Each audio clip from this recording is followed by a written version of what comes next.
Happy to have LaRahna with us. Let's reset the clock. Muchas gracias, LaRahna. You all know LaRahna.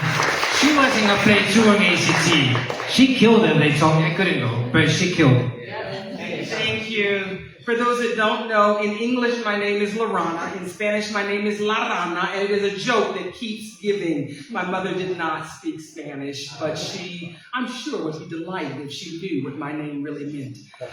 Thank you for having me here today. As you probably noticed, I'm a black woman, and I brought my cultural blackness with me tonight.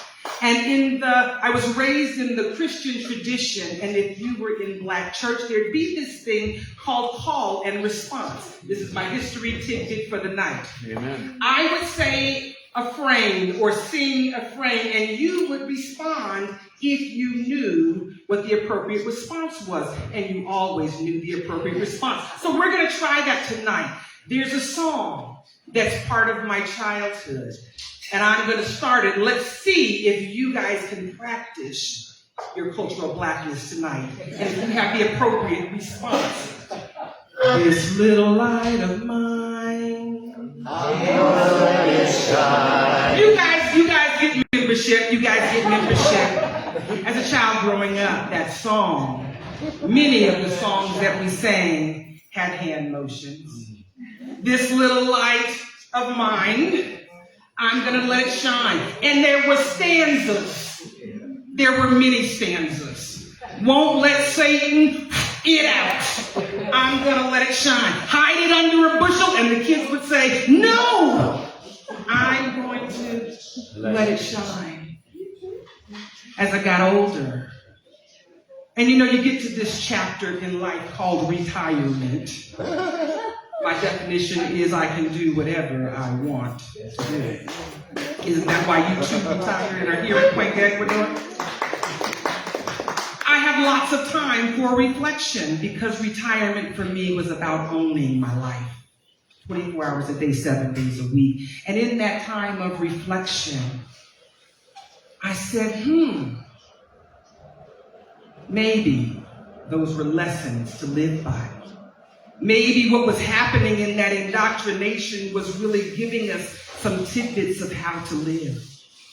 And I've thought that thing many times in the past.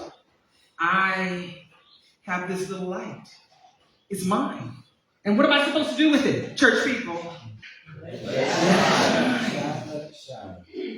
And then life happens. And the imperfections in the way that we love sometimes hurts. You pick up hurts, disappointments, the pain, the sadness, the rejection, the disappointment, the betrayal. Insert your form of heaviness. And somehow, I don't really know exactly when it happens, but somewhere along that line, life gives up that reality that we started with. This little light of mine. And we say, but it's not shining real bright. And life is busy because I'm pursuing education and career, relationships, marriages, children, responsibilities, divorces, hurts, more layers upon layers upon layers. And every one of those hurts is like putting on a new blue shirt.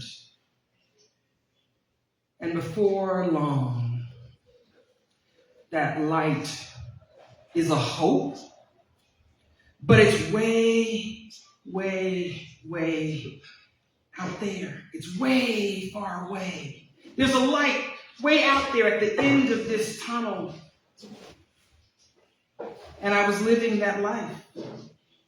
The hurt relationships, the people in my life, because there's parts of me that can't love so good, and that rubs off on some of the people that come in contact with me, and their light starts dimming too.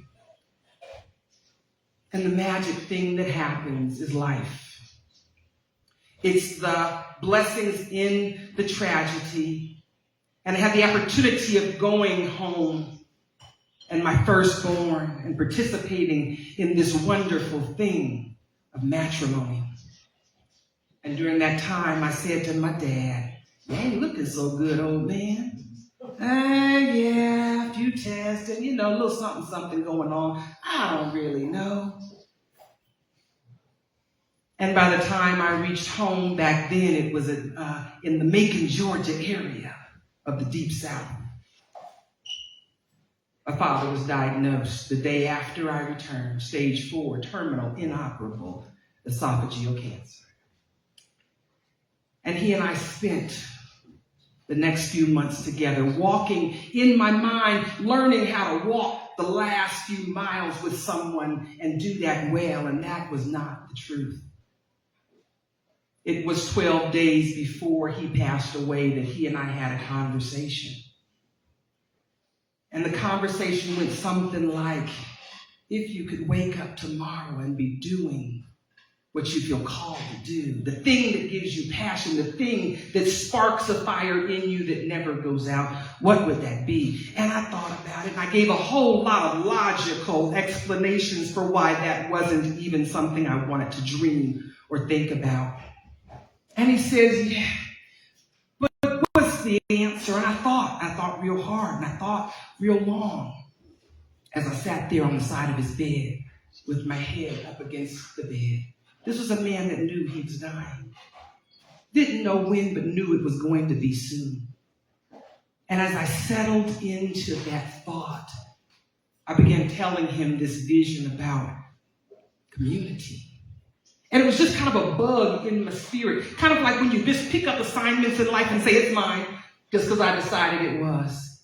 It was, how do we fix this thing called community? Because I really, down deep inside, feel like we need that thing. And I began sharing with him a vision. And he let me do all that talking. Now, that was after I said, well, I go on vacation.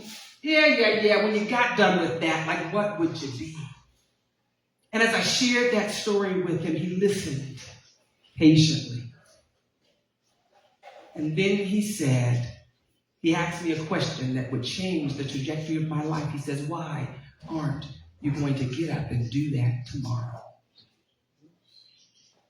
No matter what I could come up with, and I'm real good at coming up with scenarios and explanations, but every bit of it was about fear and guilt and insecurities. And he says, well, what would happen if you just fix that first? I said, all that would be left then would be a choice. If it wasn't about the fear, I don't know if I can. Or the insecurities, maybe I'm not the right person, maybe I'm not good enough. And I thought about that. And life went on, but that resonated with me. And it tied into a lot of other things. But then you start remembering this little light of mine. What are we supposed to be doing with it? I'm supposed to let it shine. And what if I removed those things that was causing my light not to shine? And that passion for me about how do we heal community began to pivot. And I realized that the LaRahna part of community was what I could absolutely control. And what would happen if I began removing those layers, kind of like those layers and layers and layers and layers that block the truth from coming out. And healing became a passion. What would happen if we healed the fears and the guilt and the insecurity and then decided to live life that felt honest and passionate? You see, my father said, here's the lesson for how to live life, while I thought he was teaching me how to die without flinching, with dignity. He says, here's what you do. You live life fully today. You live today with no regrets. You do the things that you feel called to do today. That's it. No big picture, just today. You leave today saying, I'm at peace with God and I've done everything I can do to be at peace with others. And you leave today with no regrets. Now, my father had a corny spirit. I don't know if I picked up any of that, but probably so because I'm Charles Hughes' daughter. And he says, and if you wake up tomorrow, you do it again. And if you don't, you will have left here with no regrets. Doesn't mean you finished everything. It just means you're done. And if that were to happen, or the day that it does, know that I really like living because I like them retirement checks and I'd like to keep getting them. But if it's my time to go, I'm ready for that too. And if I wake up tomorrow, I'll do it again. And if I don't, then the day that I don't, put me in a Ziploc bag and throw me out back. I'll be done, and don't hold me up for what's next. But he was talking about being light. But the part that took me a while to integrate was that lightness requires lightness. Like the opposite of heavy. There's a prophet, music means stuff to me, and there's a prophet called Erica Badu, and she says, if you carry around these heavy bags, they'll eventually slow you down. And so the work of healing for me has been about removing those boulders that weigh us down. The light's not at the end of the tunnel. I'm the light. Tunnels are dark. Look around you in the world. The world is a place that's dark right now, in a way that many of us have not experienced before or in a very long time. The world needs light. Amen. But in order for us to be light, we must become light. The last vocation, I've had many. They've thrilled my soul, but the last vocation I really enjoyed. I was a farmer running a farm-to-table restaurant in the deep south of South Carolina. I loved the work I was doing. I had fun. I had a drive-in movie theater, a campground for survival training, and a bubble ball soccer field at my farm. I built tiny houses and raised things, and we ate all kinds of things. We had wonderful cocktails made out of that very nice flower called hibiscus, made with moonshine from a man down in the country, because I believe in farm to table and I know a man. But I left that because my life work, the passions that freedom gives me, is to be light. And Sam Cooke does a rendition of this song. He says, even in my home, I'm going to let it shine. Even in my neighborhood, I'm going to let it shine. And so my encouragement to you today is don't wait till we're at the end of the tunnel. Be light wherever you are. Amen. My choice for my life is to be light. So if you see me around town, I'm going to be light. And I'll leave the light on for you too. Thank you.